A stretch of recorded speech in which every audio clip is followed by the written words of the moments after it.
पतित पावन कृपावंता तुझ्या पदे ठेवितो माथा आता अभय सुदे धन्य धन्य साई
पायाचा लोकाभिराम रणरंग धीरं राजेव नेत्रं रघुवंशमातं कारुण्यरूपं करुणाकरं श्रीरामचन्द्रं शरणं प्रपद्ये मनोजवं मारुततुल्यवेगं जितेन्द्रियं बुद्धिमतां वरिष्ठं वातात्मजं वानरयुक्तमुख्यं श्रीरामदूतं शरणं प्रपद्ये विठ्ठल विठ्ठल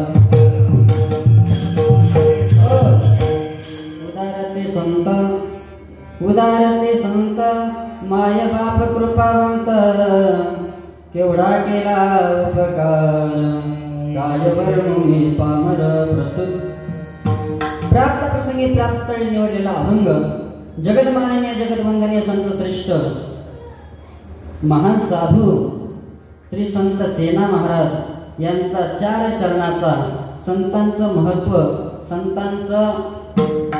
महत्व तुमच्यासाठी सर्व समाजाला संतांचं महत्व कळावं यासाठी हा अभंग संत सेना महाराजांनी लिहिलेला आहे। या अभंगामध्ये संत सेना महाराज सांगतायत उदारते संत हे उदार आहेत, कृपावंत आहेत, माय बापाची उपमा महाराज संतांनी त्यांना दिली। पुढे म्हणतायत त्या संतांचे एवढे उपकार आहे जगतावर, एवढे उपकार ते सांगता येत नाही, काय वर्णू मी पामर। पुढे सांगतायत सेना महाराज की त्या संतांनी काय केलं, जड जीवाचा उद्धार केला महाराज। जड जीव असणारे त्यांचा सुद्धा उद्धार केला आणि त्यांना मार्ग सुपंथाचा दावला, म्हणजे चांगला मार्ग त्यांना दाखवला। सेना महाराज म्हणतायत असे जे संत आहेत यांच्या उपकारातून उतराई होता येत नाही, कमीत कमी या जन्मात तरी होता येत नाही। काय वर्णू मी पामर, काय वर्णू पामर, त्यांचे उपकार काय वर्णू, हे उपकार वर्णन करण्यासारखे नाहीये। हा झाला अभंगाचा सरळ सरळ अर्थ।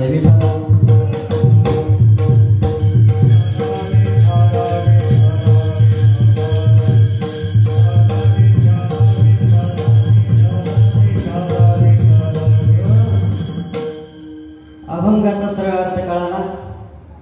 आता किम कारणाने आपलं कीर्तन आहे थोडक्यात तुम्हाला पर्याय द्यायचा तो असा, सर्व भाविकांना कळण्यात आनंद वाटतो की सालाबादप्रमाणे मौजे नांदुर्की खुर्द येथे श्री गणेशोत्सवानिमित्त ज्ञानेश्वरी पारायण व अखंड हरिनाम सप्ताह वर्ष 36वे भगवंताच्या कृपा आहे।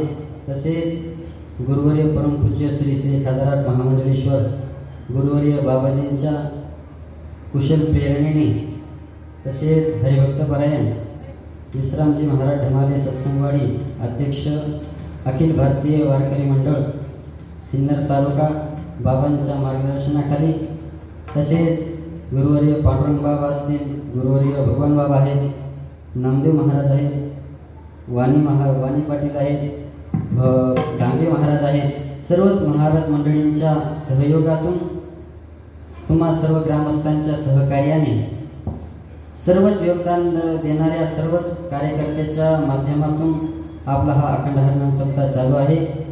36वे वर्ष यावेळेस पूर्ण होत आहे आणि तृतीय दिनाची कीर्तनरूपी सेवा माझ्या पामराच्या वाट्याला आली. मी तुमच्या सर्व ग्रामस्थांचे आभार मानतो. तुमच्या सर्वांच्या चरणी नतमस्तक होतो आणि सेवेला सुरुवात करतो. विठ्ठल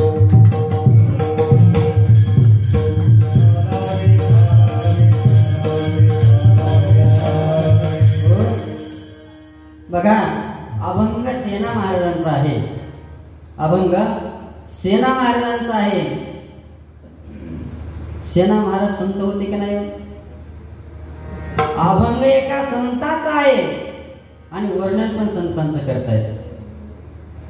संतांचं वर्णन करतायत. वर्णन करणारा पण श्रेष्ठ आहे आणि ज्यांचं वर्णन करतोय ते सुद्धा काय श्रेष्ठ आहे. काही ठिकाणी काय होतं महाराज, कनिष्ठाचं वर्णन एखाद्या चांगल्या माणसाचं वर्णन एखाद्या कनिष्ठाने केलं तर योग्य आहे का? नाही होत महाराज. एखाद्या मोठ्या माणसाचं वर्णन एखाद्या भिकाऱ्याने करावं, अपात्र माणसाने करावं, योग्य आहे का? नाही.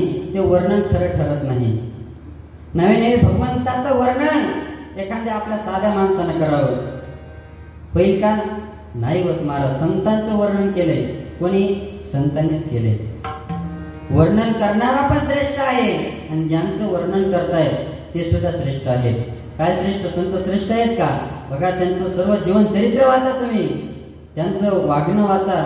त्यांच्या जीवनामध्ये जेवढा प्रवास घडला जन्मापासून नवे जन्माच्या आधीपासून महाराज संत म्हणतात की संत हे महाराज जेवढे जे होते अवतार तुका त्याचे बरोबर, जेवढे अवतार भगवंताचे झाले तेवढ्या अवतारासोबत महाराज संत त्यांच्या सोबत होते. एकट्याचा नव्हे खेळ, एकट्याचा खेळ नाही महाराज. जेवढे अवतार झाले असतील भगवंताचे पृथ्वीयुगामध्ये म्हणा, द्वापार युगामध्ये, त्रेतायुगामध्ये आणि कलियुगामध्ये सुद्धा होणारेच म्हणतात. कलियुगामध्ये होणारे, मी तर म्हणतो कलियुगामध्ये आता अवतार आहेत. कलियुगामध्ये अवतार आहेत महाराज. फक्त ते ओळखता आले पाहिजे. आपल्याला ओळखता येत नाहीत म्हणून तेवढी भानगड आहे. नाहीतर आता सुद्धा भगवंताचा अवतार आहे. सांगेल तुम्हाला वेळ पुढे भेटला तर. बघा, संत हे श्रेष्ठ आहेत आणि कारण संत श्रेष्ठ आहेत कशामुळं? कारण संत हे फार उपकार करतात या जगतावर. संत जगतावर येऊन महाराज जगतावर फार उपकार करतायत. किती उपकार आहेत त्यांचे, काय वर्ण मी पामर वर्णन करता येत नाहीत. किती उपकार आहे तो. आमचे तुकोबर आहे महाराज. काही भानगड नाही, काय घेणं देणं होतं का त्यांना? काय घेणं देणं नाही. घरोघरी गेले महाराज, घरोघरी गेले.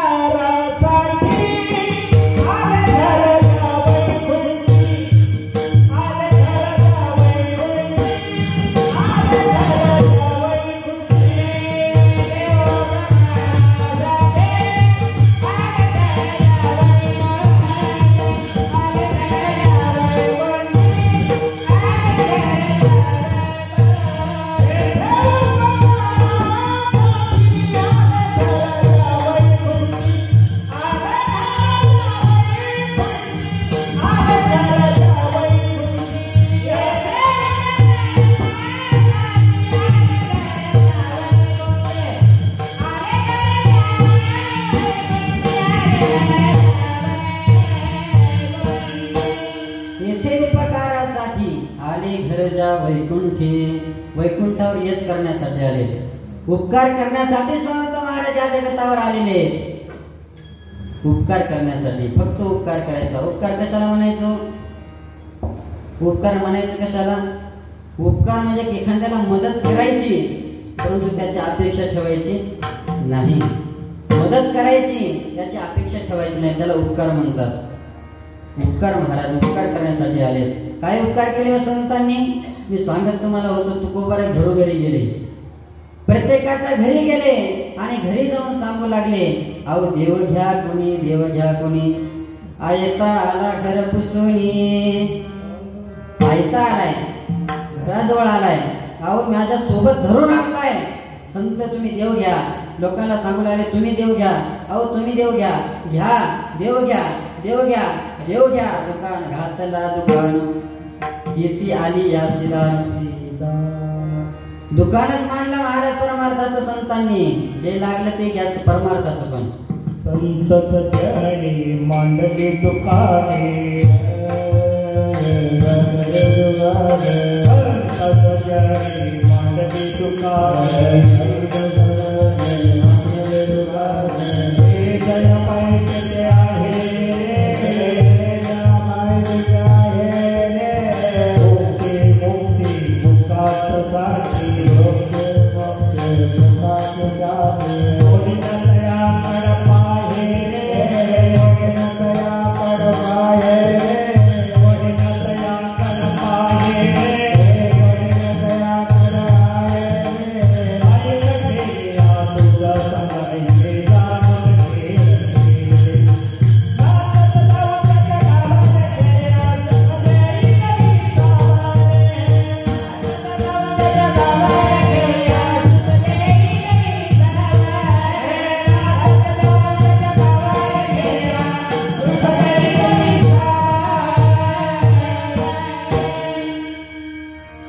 संत सज्जनी मांडले दुकान.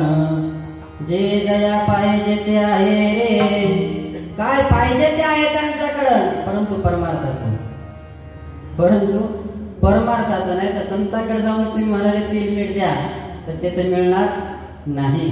तिथं गेलं तर तुम्हाला एक तर संतांची संगत घडेल, एक तर भगवंताचं नामस्मरण घडेल. अहो एकदा जबाबदारी संतावर टाकून द्या. अहो ते तुम्हाला इथून परलोकापर्यंत प्रवास सुखाचा करून देतील. नवे नवे तुका म्हणे मुक्ती परमिली नोवरी. त्यांच्या जवळ महाराज मुक्ती आहे. संतांजवळ मुक्ती आहे. म्हणून आपल्याला पाहिजे काय? मुक्ती तर पाहिजे. सर्वांना मुक्ती तर पाहिजे. मुक्ती म्हणजे काय? थोडक्यात तुम्ही पाहिलं तर मुक्ती करा कशाला म्हणायचं? मुक्त व्हायचं, काहीच टेन्शन नाही, काही नाही. सुख पाहिजे. काय पाहिजे? आनंदी राहावं, यालाच मुक्ती म्हणावं. जगामध्ये मुक्ती मिळेल म्हणजे मुक्ती मिळते हे पुढचं पुढकोण पाहिलं आपण. जगतामध्ये कोणी पाहिलं नाही. आपण मेल्यानंतर आपल्याला मुक्ती मिळते का काय मिळते ते नाही पाहिलं. जगामध्ये येऊन जगत असताना आपल्याला मुक्ती जर पाहिजे असेल तरी मुक्ती संतांजवळ आहे. सुखाने जगा, आनंदाने जगा. आणि जगात आनंदमय जगन जगलं, आनंदमय जीवन जर जगलं समजावं आपण मुक्त झालो, आनंदी झालो. कारण महाराज सुख हे कशाला? भगवंताला सुख म्हणतात किंवा संतांजवळ भगवंताजवळ सुख आहे. भगवंताजवळ काय? सर्व सुखाचे आगर बाप ब्रह्मदेवर. सर्व सुखाचे आगर तो हा उभा विटेवर. सुखरूप आईसा तुझ्या कोणी सांगा. माझ्या पांडुरंगा सारे खातो. माझा पांडुरंगासारखा सुखरूप कोणी नाही. म्हणून सुख एका देवाजवळ आहे आणि सुख एका संतांजवळ सुद्धा आहे. संत संगतीचे सुखया संत समागमे, सुखया संत समागमे.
संत संगतीचे काय सांग सुख. डोळी याची दुःख नववी माझ्या. बघा देवाजवळ एक सुख आहे आणि संतांजवळ एक सुख आहे. बाकी कोणाकडे नाही सुख महाराज. कारण फक्त भगवंताकडे सुखच आहे. तुम्ही भगवंताकडे काही मागा, भगवंत देण्यासाठी सज्ज आहे. फक्त भगवंताकडे महाराज दुःख नाही, भगवंताकडे दुःख नाही. जेव्हा महाराज महाभारताचं युद्ध संपलं, महाभारताचं युद्ध संपलं आणि संपल्यानंतर महाराज पांडवांना सगळ्यांना सांगितलं, मागा म्हणे, काही मागा, तुम्हाला जे पाहिजे ते मागा. सर्वांना मागण्यासाठी सांगितलं. ज्याच्या परीने त्यांनी मागितलं. सर्वांनी मागता मागता महाराज कुंतीजवळ आले. कोणाजवळ आले? कुंती मातेजवळ आले. सांगितलं, बुवा, आत्या म्हणतात नाही, हिंदीमध्ये बुवा म्हणतात. बुवा म्हणजे कीर्तनकार बुवा नाही, ते हिंदीमध्ये बुवा म्हणजे आत्या, बरं का. आत्या माग म्हणे, काय मागायचे तुला, माग. माग म्हटल्यानंतर महाराज त्या कुंतीने विचार केला, काय मागावं भगवंताला. किती दिले भगवंताने, न मागता किती दिले, आणि काय मागावं त्या भगवंताला. त्या कुंतीने काय मागितलं असेल? बंगला, गाडी मागितला का? नाही. काय मागितलं असेल त्या कुंतीने? एकच मागितलं, देवा तुला जर द्यायचं असेल तर मला दुःख दे. काय म्हटली? तुला द्यायचं असेल तर मला दुःख दे म्हणे. देव म्हणाला, अगं आत्या, अरे काय झालं म्हणे, तुला सर्व जे मागतात, जेवढे लोक आहेत सर्व मागतात, मला सुख मागतात, धन संपदा मागतात म्हणे, आणि तू मला दुःख मागते. दुःख मागते, परंतु तुला माझ्याकडे असतं तर दिलं असतं, परंतु माझ्याकडे काय दुःख नाहीये, माझ्याकडे दुःख नाहीये, म्हणून मी तुला दुःख देऊ शकत नाही. बरं, मागितलं दुःख, परंतु का मागितलं बरं?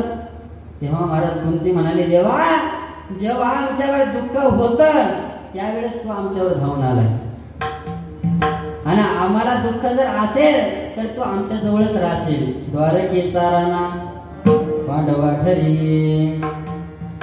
दुःख होतं तर भगवंत धावून आला महाराज. कारण त्या भगवंताचं कामच आहे की जो भगवंत अनन्य भावाने भक्तीने त्या भगवंताला आवाज देईल तर भगवंत काही करो. एका सेकंदाच्या आतमध्ये महाराज भगवंत तिथे येतो. किती?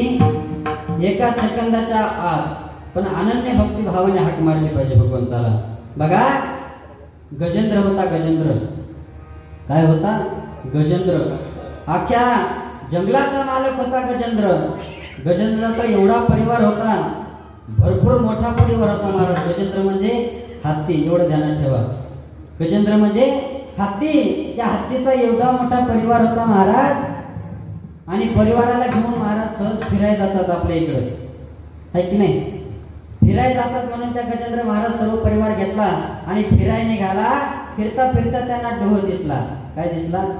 डोह. पाण्याचं मोठं भला मोठं तळ दिसलं. तळ्यामध्ये म्हणे सर्व आंघोळी करावे, त्यांच्या मनात इच्छा निर्माण झाली. सर्व महाराज आंघोळीसाठी गेले. आंघोळीसाठी सर्वांची मजा चालली, आंघोळी करू राहिले. सर्व आपल्या आपल्या पर्यंत खेळ खेळत होते पाण्यामध्ये. खेळ खेळत असताना महाराज तो गजेंद्र होता, सर्वात मोठा बलवान हत्ती होता. त्या गजेंद्राचा पाय नकराने धरला.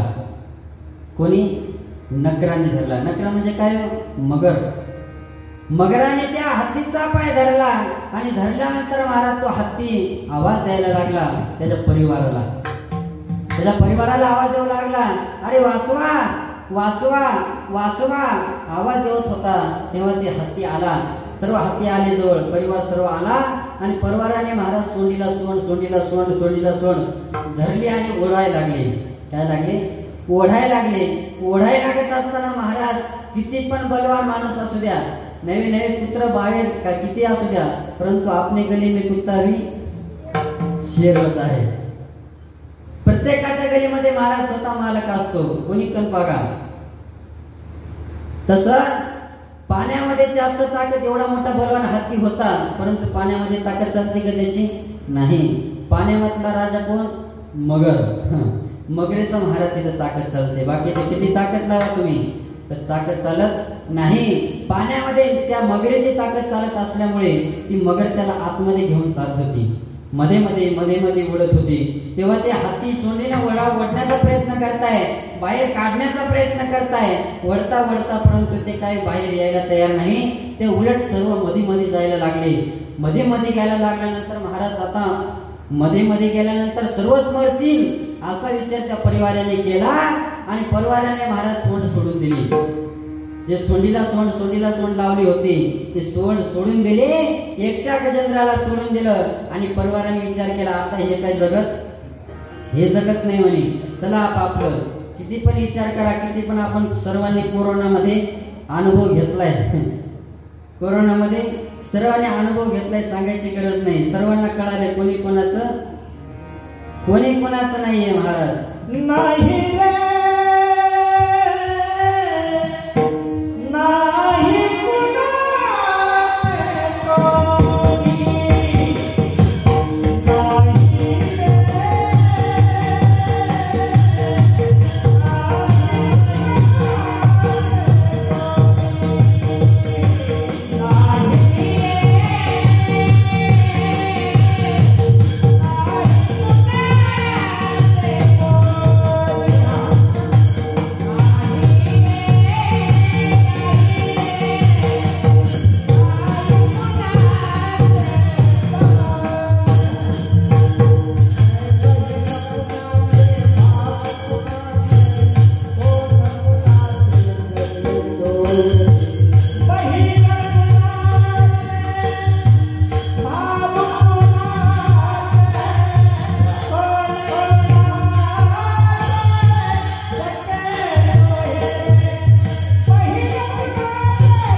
नाही कुणाचे कुणी तुझे नव्हे रे कोणी, अंती जासले केल प्राण्या माझे म्हणून, प्राण्या मायेचा बाजार. बघा कोणी कोणाचं नाहीये, सर्व मायेचा बाजार आहे. जेवढं दिसतंय तेवढी माया आहे, जेवढं दिसतंय तेवढी माया आहे, जे काही दिसत नाही ते परमात्मा आहे, निर्गुण निराकार आहे तो.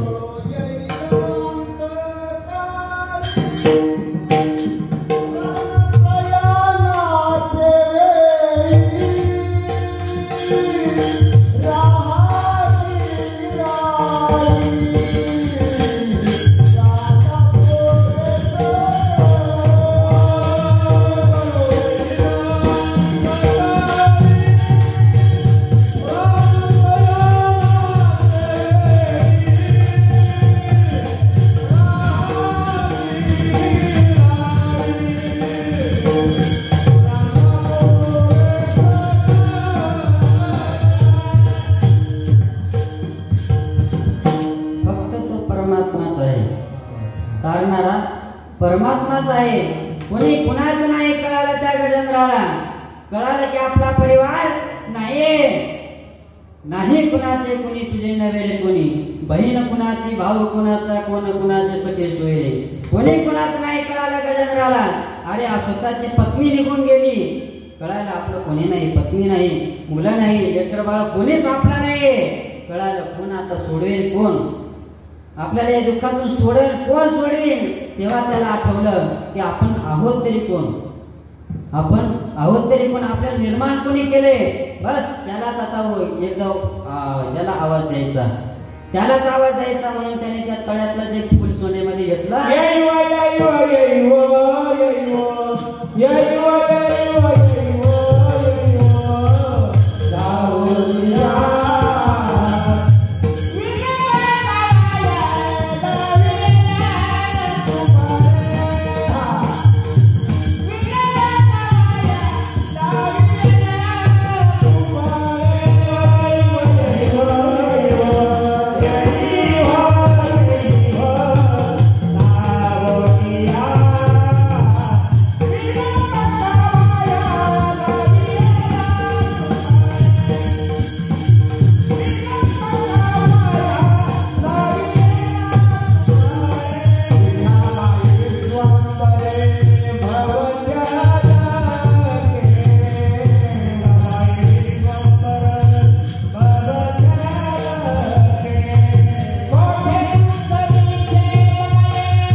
बघावया नवीन कृपाळे. आवाज दिला, धावून ये, धावून ये, धावून येत कमळाचं फुल सोन्यामध्ये घेतला आणि फेकल्यावरी जो कोणी महाराज ब्रह्मांडाचा चालक असेल, जो ज्याने हे जग निर्माण केले, त्याला मी आवाज देतोय, त्याला मी प्रार्थना करतोय की माझ्यासाठी धाव. अनन्य भक्ती भावाने महाराज त्याला आवाज दिला.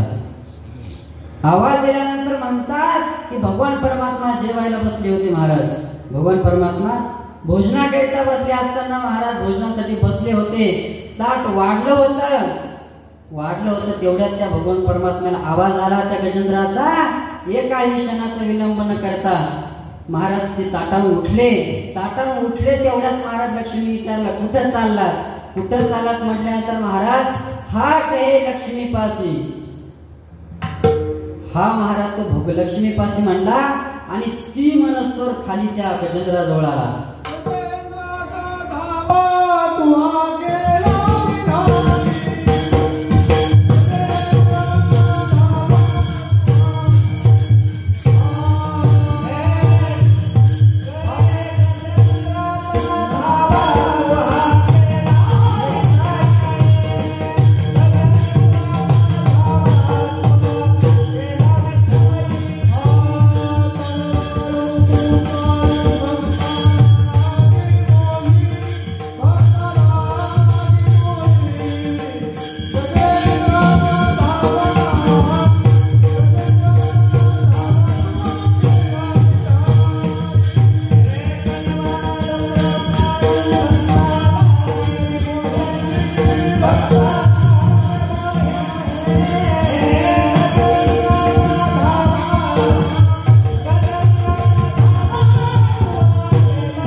बघा, हा फक्त त्या लक्ष्मीजवळ म्हणला आणि हाती म्हणायचं होतं, ती डायरेक्ट गजेंद्राजवळ म्हणला. किती फास्ट आला हो. हा कहे लक्ष्मी पासी, ती कहे गजराज, आगे लागत गोली पीछे होता आवाज. जसे महाराज गोळी मारल्यानंतर गोळी पुढे जाते, आवाज कधी येतो? मागून आवाज येतो. तर तेवढ्या स्पीड मध्ये ते गोळी जेवढ्या स्पीड मध्ये जाते तेवढ्या स्पीड मध्ये भगवान परमात्मा त्याच्यासाठी धावून आला आणि त्याचा उद्धार केला. त्याला सोडवलं, त्या दुःखातून सोडवलं आणि सोडवल्यानंतर महाराज त्या नगरावर काय केलं? त्या नगराचा वध करण्यासाठी ते सुदर्शन चक्र काढलं आणि सुदर्शन चक्र काढणार आणि तेवढ्यात त्याला मारणार तेवढ्यात महाराज नगराने हात जोडले. नगर बोले ऐक ऋषिकेशी, नगर बोले ऐक ऋषिकेशी.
देवासमोर हात जोडले आणि नक्र म्हणायला लागला, का रे देवा, मी धरले पाय कोणाचे? हत्तीचे. आणि हत्ती तुझा काय भक्त आहे, बरोबर आहे की नाही? तू त्याच्यासाठी धावून आला, ते तो भक्त झाला. मग आता आम्ही भक्ताचे पाय धरले तर तू आम्हाला मारणार का? तू सांगितलं भक्ताचे पाय धरायचे, त्या संताकडे तू जायचंय आणि त्या भगवंत्या भक्ताचे आम्ही पाय धरले, तू आम्हाला मारणार, हे कोणता न्याय आहे म्हणे? न्याय म्हटल्यानंतर महाराज सांगितलं, देवा मला सुद्धा मुक्ती द्या म्हणून महाराज भगवंतांनी त्याला सुद्धा मुक्ती देऊन टाकली, त्याचा सुद्धा उद्धार केला.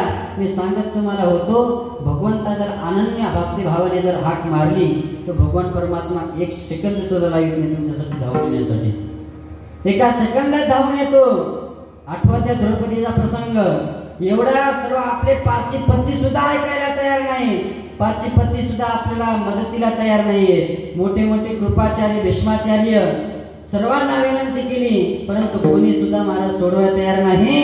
तयार नसल्यामुळे महाराज ती द्रौपदी सर्व ऐकलं, सगळं पाहिलं तिने. आपल्याला सगळं कळते, परमात्मा सोडवणार आहे. परंतु आपण आसपास आपल्या नातेवाईक जेवढे आपले म्हणतो, माझं म्हणतो, ती माझी, तो माझा, हा माझा, तो माझा म्हणतो, परंतु कोणी कोणाचं नसतंय. याने महाराज त्या द्रौपदीला आठवलं, आपले आता एवढे 5 पती आहेत, 5 पती सुद्धा कामी आले नाही. कृपाचार्य भीष्माचार्य सर्व आहेत, ते सुद्धा काही काम, गुरुवर ते काही काम आले नाही. सर्वांना पाहिलं महाराज. त्या महाराज धृतराष्ट्राला विनंती केली, तो सुद्धा काही कामाला आला नाही. मग कोण सोडेल आपल्याला? त्या परमात्म्याला परत आवाज दिला. परमात्म्याला आवाज दिला.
वेळ का सखाया लागेला से.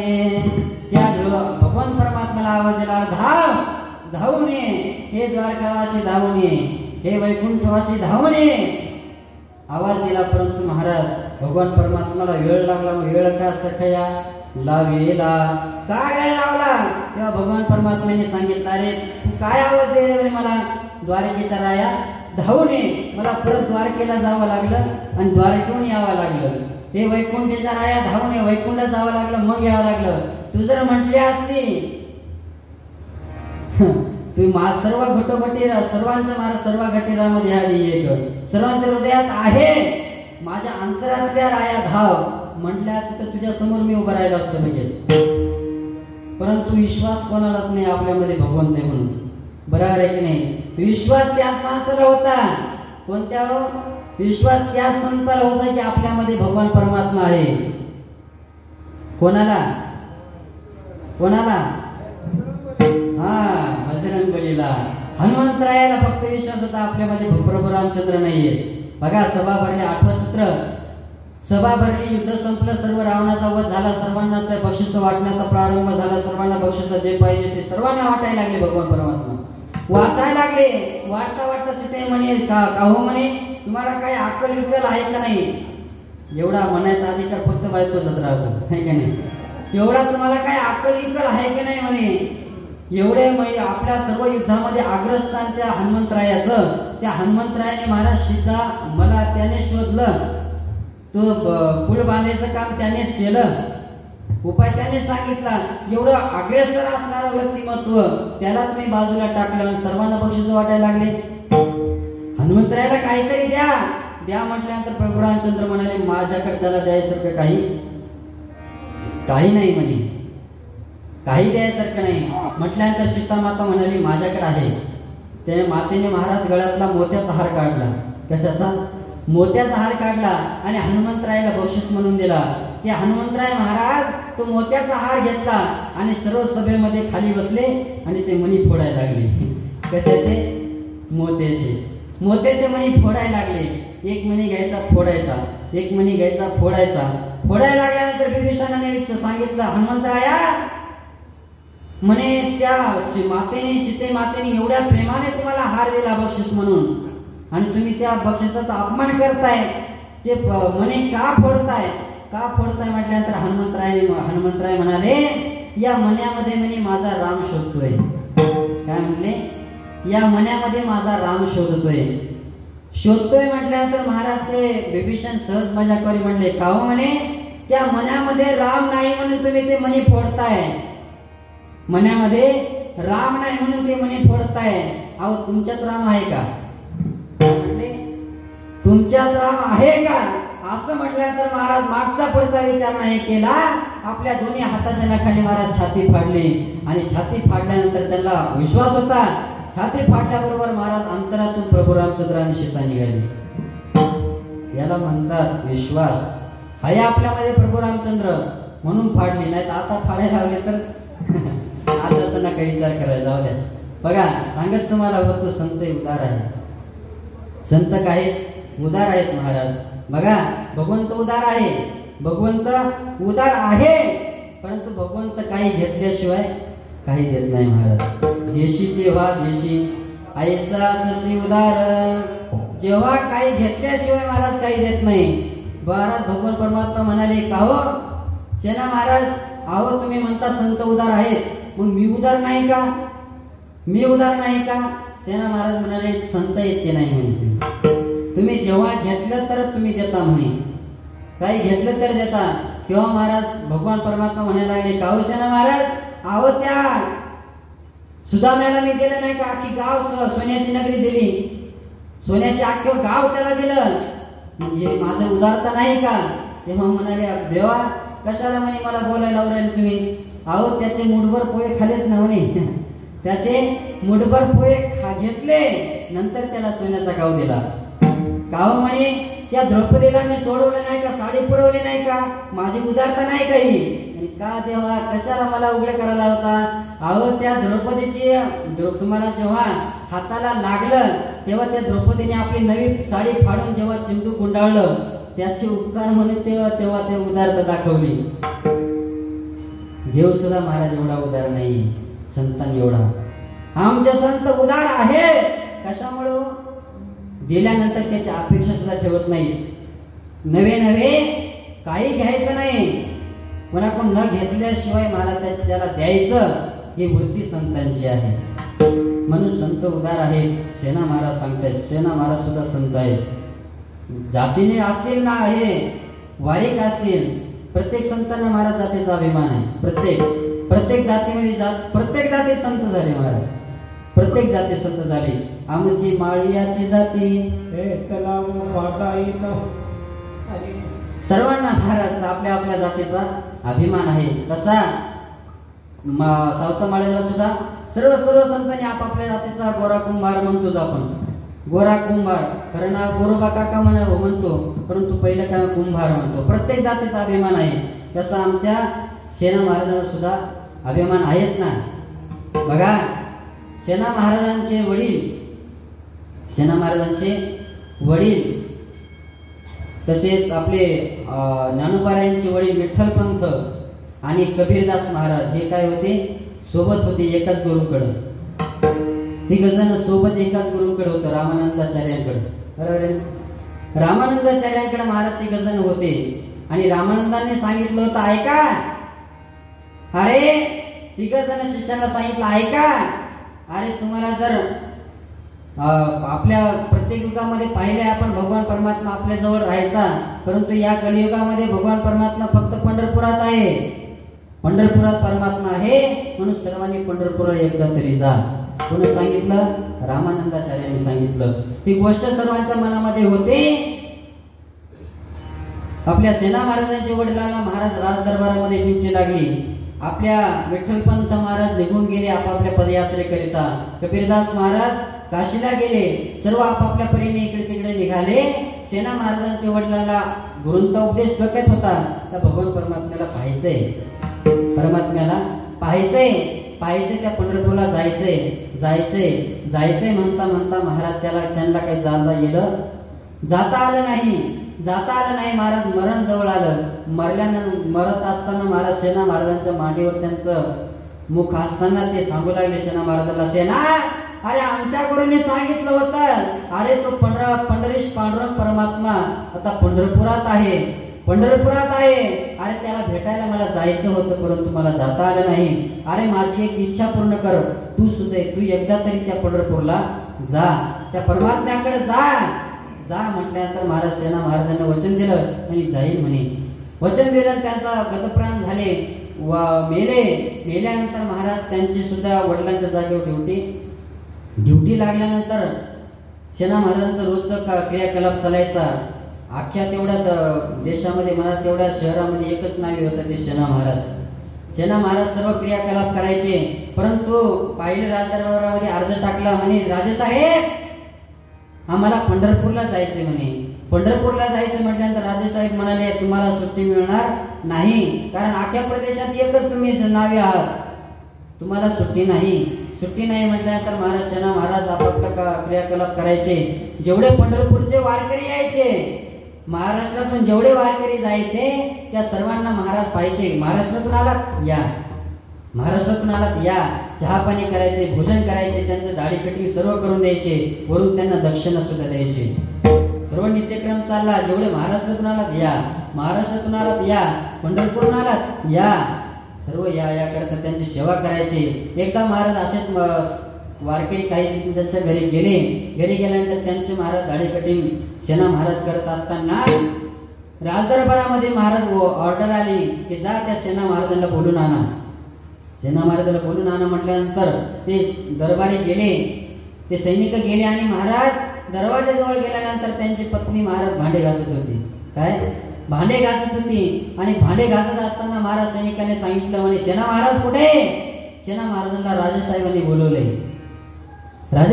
बोलवले. मग महाराज त्या पत्नीने सांगितलं, म्हणे ऐका, आमचे मालक म्हणे वारकऱ्यांची सेवा करतायत, थोडं थांबा, सेवा झाल्यानंतर त्यांना पाठवून देते म्हटल्यानंतर महाराज ते सैनिक गेले आणि गेल्यानंतर राजदरबारामध्ये राजांना सांगितलं, राजेसाहेब त्यांच्या घरी वारकरी आलेले आहेत, त्या वारकऱ्यांची ती सेवा करतायत आणि त्यांचा क्रियाकलाप झाल्यानंतर तुमच्याकडे येतील, असं त्यांच्या पत्नीने सांगितलं. असं सांगितल्यानंतर महाराज सेना महाराजांवर काही जळणारे होतेच, कार्यकर्ते होते, म्हणाले, अरे राजेसाहेब, अहो तुमच्यापेक्षा मोठे त्यांना ते वारकरी वाटायला लागले म्हणे, तुमचे सर्व मानधन तुमच्याकडून घेतात आणि सेवा ते वारकऱ्यांची करतात. राजेसाहेब म्हणाले, खरे जाईल सैनिकांना, जा सैनिक, अरे जा त्या सेना जिथं असेल तिथं उगाला घाचत घेऊन या, ओढत घेऊन या, त्याला फसव देऊन टाका म्हणे. महाराज उद्गार निघाले, परंतु हा आवाज त्या पांडुरंग परमात्म्याकडे गेला.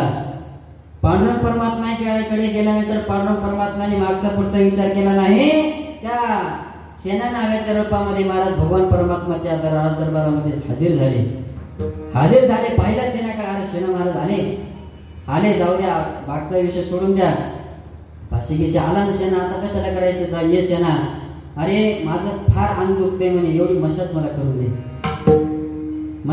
दे म्हटल्यानंतर महाराज जेव्हा मशाज सुरू झाली, तो परमात्मा होता. महाराज परमात्म्याने जेव्हा तेलातून हात काढला, नेमका त्या राजाच्या पाठीवर ठेवल्याबरोबर महाराज एवढा आराम वाटला त्या राजाला, बस देहानंद लागली, टाळी आनंद झाला. अरे काय तू सेना, काय तुझा हात आहे म्हणे, एका हात ठेवल्याबरोबर माझा अंग शांत झालं म्हणे. एवढा काय हात गोड लागलाय, त्या राजाला कोड होते, अंगाला कोड होते, भगवंताचा हात लागला, कोड नाहीसे झाले. काय झाले? कोड नाहीसे झाले. अरे सेना, आज नेमका कोणी पण आला म्हणे, तू कोणाचं दर्शन घेऊन आला, आज एवढा फरक पडतोय माझ्या अंगाला. अरे सेना, काय आज आनंद होतोय म्हणे, माझं अंग एकदम मोकळं वाटायला लागले म्हणे. मोकळं वाटायला लागल्यानंतर महाराज सर्व मशाज झाली, दाढी कटिंग झाली आणि दाढी कटिंग झाल्या असताना महाराज जेव्हा त्या कटिंग झाल्यानंतर आरशात पाहतात सगळेजण, आरशात पाहत असताना महाराज त्या राजाने आरशात पाहिला, आरसा पुढे घेतला, रूप पाहता दर्पणी, रूप पाहता दर्पणी. काय दिसले त्याच्यात? दिसे तो चक्रपाणी. परमात्मा त्याला त्या आरशात दिसला. तरी पण महाराज आरशात दिसला, सर्व क्रियाकलाप उरकला आणि महाराज एवढा राजा प्रफुल्लित झाला.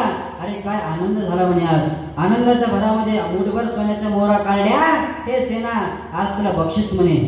बक्षीस म्हणून जेवढ्या मोहरा दिल्या, भगवान परमात्मा निघून गेले. निघून गेल्यानंतर इकडे बायकोने सांगितलं म्हणे, ऐकलं का? राजाने सैनिक पाठवले होते, शिपाई पाठवले होते, आले होते ते शिपायांनी म्हणे तुम्हाला लवकर बोलवले. राजाने लवकर बोलवले म्हटल्यानंतर सेना महाराज पळत गेले. राजासाहेबांनी किती वेळचं बोलवले, पटकन गेलं पाहिजे म्हणून सेना महाराज पळत गेले. आणि दरबारामध्ये गेल्यानंतर महाराज त्या राजाला मुजरा करायला लागले, नमस्कार करायला लागले. आणि नमस्कार करत असताना त्या राजा म्हणाले, काय रे सेना, काय राहिलं का म्हणे तुझं? काय राहिलं का म्हणे? अरे तुला मोहरा कमी पडला का? आणखीन घे मोहरा घे म्हटल्यानंतर सेना महाराजाला काय माहीतच नाही. सेना महाराज म्हणाले, राजेसाहेब चेष्टा करताय. त्यांना काय वाटलं, राजेसाहेब चेष्टा करताय का हो म्हणे. राजेसाहेब कशाला गरीबाची चेष्टा करता म्हणे, कशाला गरीबाची चेष्टा करता? राजेसाहेब म्हणे, चेष्टा? अरे मी तुझ्या आज आनंदी आहे. माझ्या अंगावरचे पोळे गेलेत म्हणे, माझं अंग एकदम मोकळं झाले, आज फार आनंद वाटतोय म्हणे. सेना, माग आणखीन मोहरा पाहिजे का? घे. सेना महाराज विचार करू लागले, मी आणखीन आलोय नाही. आणि भियो राजेसाहेब घे कशाला म्हणतोय म्हणे. राजेसाहेब माफ करा म्हणे, माफ करा राजेसाहेब. अहो मला थोडा वारकरी आले होते म्हणून थोडा वेळ लागला, माफ करा. अहो माफी असावी विनंती करायला लागले. परंतु ते राजेसाहेब म्हणे, अरे सेना येडागेडा झाला का म्हणे. आताच तू माझा क्रियाकलाप केला, माझी मशाज केली, माझा अंग मोकळं करून दिलं आणि तुझ्या हाताच्या स्पर्शाने माझ्या अंगावरचे पोळे सुद्धा गेले आणि मी तुला मुठभर मोहरा सुद्धा दिले. तू असं का बोलतोय? म्हटलं. सेना महाराज म्हणाले, देवा अहो मी आलोच नाही, आता शिकून तुमच्या समोर आलोय. म्हणजे पाय तुला मोहरा दिलेला आहे. महाराज धोपटी होती गळ्यामध्ये, धोपटीत हात घातला, पाहिलं खरंच सोन्याच्या मोहरा. डोळ्यातून पाणी आलं सेना महाराजांच्या, डोळ्यातून पाणी आलं. सांगितलं, राजेसाहेब अहो मी नव्हतो, माझ्यासाठी तो परमात्मा त्या विटेवर उडी मारली होत्या परमात्म्याने. तो परमात्मा माझ्याकरिता तुमच्या सेवा करण्यासाठी आला. बस राजेसाहेब, माझ्या जीवनामध्ये म्हणे आता मी काही क्रियाकलाप करणार नाही, तुमच्याकडे सेवेला सुद्धा येणार नाही म्हणे. आता फक्त तू एकाला आवडशी, त्या परमात्म्याशिवाय आता काहीच नाही. त्या परमात्म्यालाच आता मी त्या परमात्म्याला भेटायला जाणार म्हणे. आता राजेसाहेब आता काहीच करणार नाही म्हणे. सोडले ड्युटी. की महाराज सेना महाराज निघाले पंढरपूरला गेल्यानंतर त्या पांडुरंगाच्या महाराज दर्शनासाठी गेले. जात असताना त्यांना वाटेमध्ये नामदेवराय भेटले. कोणाला? सेना महाराजांना नामदेवराय भेटल्यानंतर महाराज सर्व दोघं जण लाईनीमध्ये गेले, दर्शन घेतलं. पहिली एवढी गर्दी नव्हती, मोकळं दर्शन राहायचं, एकांतामध्ये किती वेळ बसत येतो. आता दर्शन म्हणजे नीट पाहू देत नाही, ढकलं पुढं. आता एवढं दर्शन मोकळं नाहीये. तेव्हा महाराज सेना महाराज त्या परमात्म्या समोर गेले आणि समोर गेल्यानंतर त्या परमात्म्याला म्हणू लागले, देवा अरे किती केलं माझ्यासाठी म्हणे, तू किती केलं रे. अरे माझ्यासाठी त्या राजाची मशागत केली, त्याचे सर्व महाराज क्रियाकलाप तू केले. अरे माझ्याकरिता कशाला केले म्हणून महाराज डोळ्यातून अश्रू वाहतायत. त्या अश्रूने बाकीचे लोक महाराज ब्राह्मण लोक दुधाने पंचामृताने त्या परमात्म्याला स्नान घालत असतील, त्याचे चरण धुत असतील. परंतु आमच्या सेना महाराजांनी डोळ्याच्या अश्रूने महाराज भगवंताचे चरण धुतले. डोळ्याच्या अश्रूने महाराज भगवंताचे चरण धुतले, रडायला लागले. रडत असताना हे चित्र नामदेवरायांनी पाहिलं. नामदेवरायांनी सांगितलं, का हो म्हणे का रडताय? सर्व हकीकत सांगितली. नामदेवराय म्हणाले, हा परमात्मा दयाळू आहे, धावून येतो सर्वांसाठी. पुढे गेल्यानंतर त्यांना वडिलांची आठवण आली. वडिलांची आठवण आल्यानंतर वडील म्हणाले होते, जा नामा महाराष्ट्र आपल्या सेना महाराष्ट्रात जा, त्या परमात्म्याचं दर्शन घे. आणि दर्शन घेतल्यानंतर माझे गुरुबंधू विठ्ठलपंत त्यांचे जे 4 भावंड आहेत ते फार महान आहेत. कोण? ज्ञानेश्वर महाराज, निवृत्तीदादा, सोपान काका, मुक्ताबाई 4 भावंड आहेत म्हणे, फार महान आहेत. ते आठवण आल्यानंतर सेना महाराज त्या नामदेवरायांना म्हणू लागले, म्हणे महाराज अहो भगवंताचं दर्शन झालं म्हणे, परंतु आमच्या वडिलांनी सांगितलं होतं की ते 4 महापुरुष त्यांचं दर्शन घ्यायचे म्हणे, विठ्ठल पंतांच्या 4 भवंडांचं दर्शन घ्यायचे, ज्ञानोबारायांचं दर्शन घ्यायचे म्हणे. ते कुठे आहेत आता कुठे आहेत म्हणल्यानंतर महाराज नामदेवरायांना आसुर अनावर झाले. नामदेवराय म्हणाले, अहो आता 6 महिन्यापूर्वी त्यांनी समाधी घेतली म्हणे, आम्हीच त्यांना समाधी दिली. 6 महिने झाले. रडायला लागले नामदेवराय सुद्धा.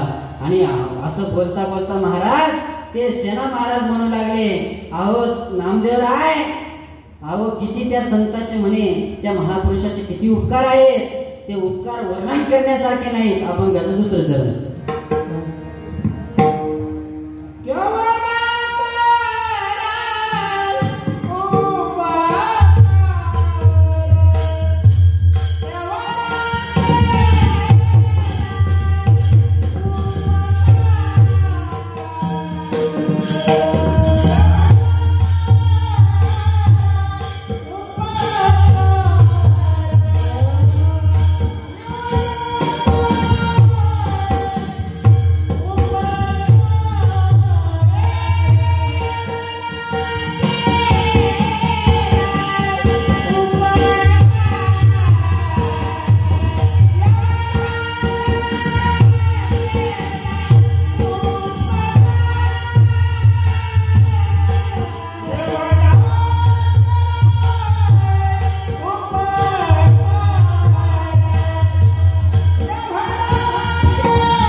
आवडलं तर टाळ्या वाजवायच्या, बिनधास्त लाजायचं नाही. बघा काय मस्त आवाज आहे, मस्त प्रमाण दिलं. अभंगाचं दुसरं चरण बघा. केवढा केला उपकार काय वर्णू मी पामर. अहो त्या ज्ञानोबाराने काय उपकार केलाय, त्या उपकार करता महाराज वर्णन करता येत नाही, एवढा उपकार केला. किती उपकार केलाय. अहो समुद्राची शाही केली आणि आकाशाचा कागद केला तरी सुद्धा संतांचे उपकार लिहिता येत नाही. काय उपकार केले त्या माऊलीने. अहो त्या माऊलीला कोणी भिक्षा दिली नाही तरी सुद्धा संतांना माऊलीने या जगतावर उपकार केले. त्या माऊलीला कोणी भिक्षा तर दिलीच नाही, परंतु त्यांचे किती अत्याचार केलो. त्या ब्राह्मणाच्या कार्ट्याने चिखल फेकला, माती फेकली, दगड मारले, तरी सुद्धा महाराज जगतावर उपकार केले. माऊलींनी उपकार केले महाराज. नवे नवे त्या ब्राह्मणाकडे भिक्षा मागत असताना त्या ब्राह्मणाने काना मागे वाजवली. काना माग मारली तरी सुद्धा महाराज त्यांनी ते आठवलं, सोडून दिलं. त्या जगतावर फक्त उपकार केले. एवढं घडलं तरी सुद्धा महाराज त्या निवृत्तीदादांनी जेव्हा ज्ञानोबारांनी ज्ञानेश्वरी, चांगदेव पासष्टी, अमृत अनुभव, हरिपाठ ग्रंथ केले, लिहिले, तेव्हा ते सर्व ग्रंथ निवृत्तीनाथांजवळ ठेवल्यानंतर निवृत्तीदादांनी सांगितलं, माग ज्ञाना, काय मागायचं ते माग, काय मागायचं ते माग. म्हटल्यानंतर त्या ज्ञानोबारांनी मागता येत नव्हतं का? अहो, ज्यांनी आमचा छळ केला, ज्या जिम्मीर होते, ते पापी लोक होते, त्या ब्राह्मणांना कुठेतरी नरकात फेकून द्या. मागता आलं नसतं? मागता आलं असतं, परंतु मागायचं नाही. संत येते, जगात ते उपकार आहे, ते मागितला काय? जे खळाची व्यंकटी साधू, त्या जे खळ आहेत त्यांचा खळपणा जावं म्हणे, जे खळे त्यांच्या मनातले विकार जावं, त्यांना काही नकोय, त्यांच्या अंतरातले विकार जावं, एवढंच मागितलं. किती उपकार आहे संतांचे, किती उपकार आहे, किती उपकार आहे सांगता येत नाही महाराज. पण काय उपकार केले याचं दिग्दर्शन जना महाराजांनी तिसऱ्या चरणामध्ये केलंय.